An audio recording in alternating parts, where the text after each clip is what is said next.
Bonjour, bienvenue à tous et à toutes. Nous allons aujourd'hui voir un cas de phlébologie et on va faire l'écho Doppler ensemble. Voici le membre atteint. Vous voyez les varices périmalléolaires. Vous avez des paquets ici, donc à l'inspection qui sont visibles, donc des paquets ici, la même chose.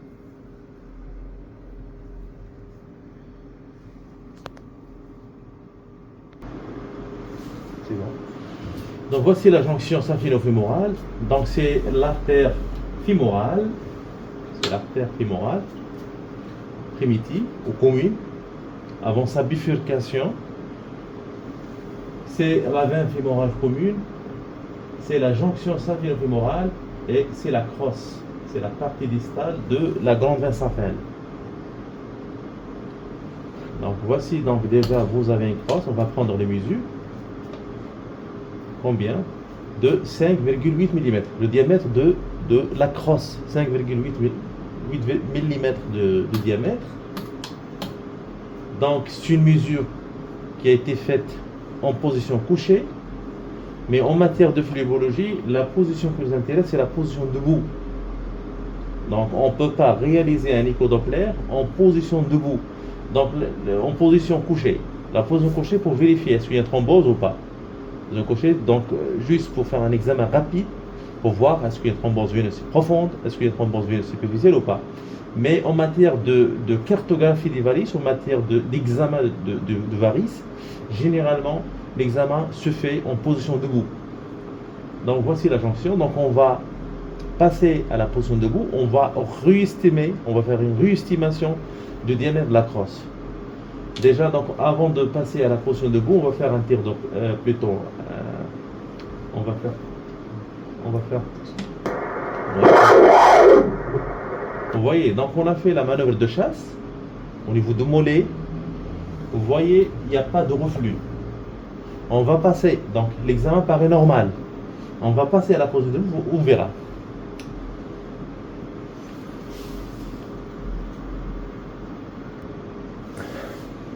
Donc c'est la position debout.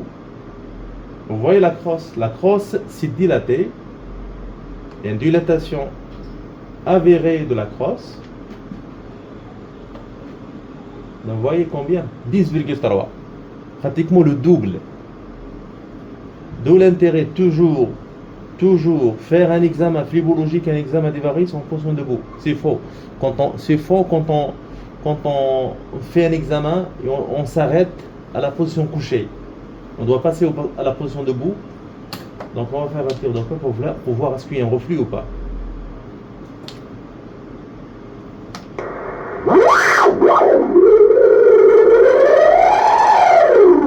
Vous voyez, donc déjà vous avez un reflux qui est évident mais qui est durable. On refait.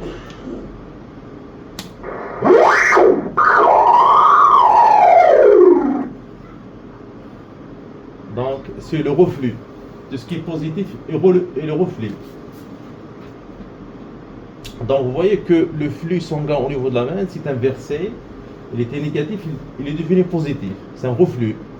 Et généralement, le reflux, quand est-ce qu'il est pathologique? Quand la durée dépasse 0,5. Quand elle dépasse 0,5, donc le reflux, il devient pathologique. Donc, on va calculer le temps.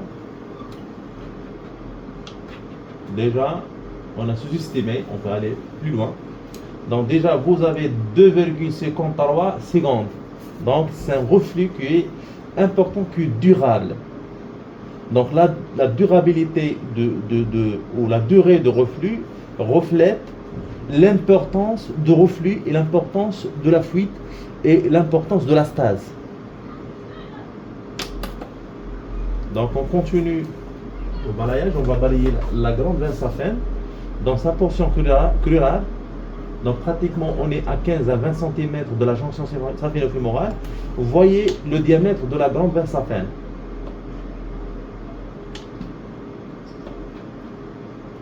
« 10. Donc la grande veine saphène, elle est dilatée. Généralement, la grande veine saphène ne dépasse pas 5. La plupart du temps, c'est entre 2 et 4. dans la majorité des cas. Mais quand elle dépasse 5, elle devient pathologique. On va faire un... Vous voyez le reflux. Donc vous avez toujours le reflux. Donc vous avez une grande veine saphin qui est dilatée, qui est malade, incontinente. Donc vous avez déjà une dilatation qui a atteint ou dépasse 10. Et selon les recommandations internationales en matière de prise en charge, généralement quand la grande veine saphin malade atteint 8 voire plus, c'est une indication de stripping. Il faut l'enlever, soit par laser endoveineux, soit par une chirurgie classique. Donc vous voyez ici à 30 cm, généralement au niveau, pratiquement au même niveau de la zone de inter. Donc le diamètre il est combien? Il est de 13-14 mm. Donc il est très dilaté. On va l'interroger pour voir est-ce qu'elle est incontinente ou pas. Donc certes elle est incontinente. Il faut refaire. Vous voyez le reflux. On refait, vous voyez le reflux. C'est un reflux qui est durable. Donc on continue. On atteint, donc on arrive à la jonction, on arrive plutôt à la partie ou la portion jambière de la grande veine saphin. La portion jambière, elle est dilatée, elle donne des collatérales, elle commence à donner du tributaire, élément du tributaire superficiel, sus aponeurotique, qui sont dilatés, et éléments dépachyvariceux en rétrograde, allant jusqu'à la région périmalléolaire. Ici, on est en périmalléolaire. Vous voyez les bras ici.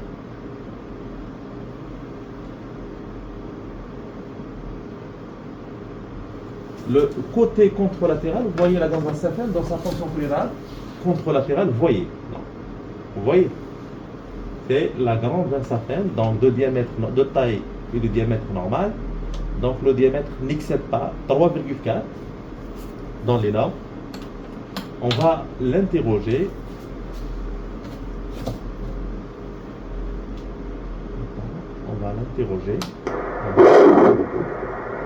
Vous voyez, donc il n'y a pas de reflux.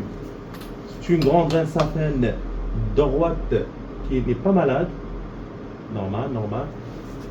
On va étudier la portion jambière. Donc la portion jambière, elle est normale aussi, elle est normale.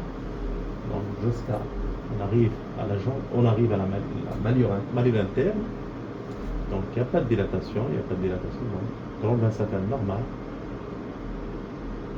Vous voyez la différence entre le membre malade et le membre contralatéral ou le membre sain.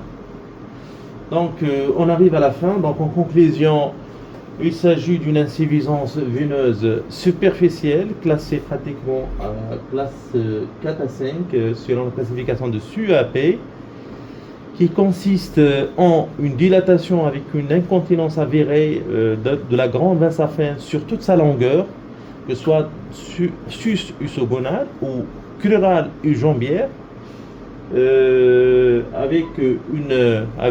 avec présence du collatéral au niveau à l'état jambier, qui sont dépendants de la grande veine saphin et qui alimentent plusieurs pachyvariceux qui ne sont pas thrombosés. Donc au total, c'est une indication de stripping, indication divinale de la grande veine saphin malade, de grande veine saphin gauche, donc dans sa partie susgonale et sous-gonale. Merci beaucoup pour votre attention et j'espère que ce cas, j'espère qu'il vous plaira et à la prochaine fois.